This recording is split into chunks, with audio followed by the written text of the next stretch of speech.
Federal Reserve cut interest rates by a quarter of a point last week, bringing the benchmark rate down to 4 to 4.25%. Officials have hinted at 2 more cuts before year end, citing concerns over slowing job growth and persistent inflation. Cory, why don't you talk about why this matters to our audience? Yeah. So why this matters, but the real impact, right, is that borrowing costs are coming down.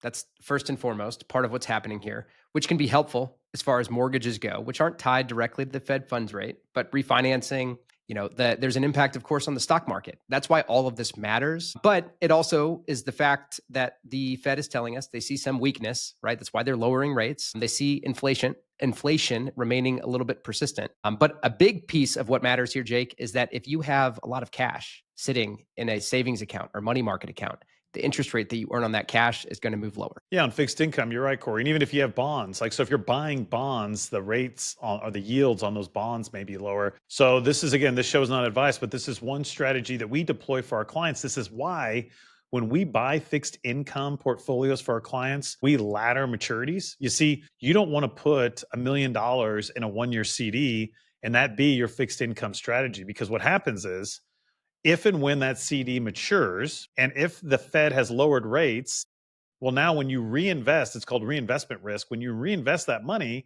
back into a new CD, that whole $1 million is going to be making less interest than the old $1 million.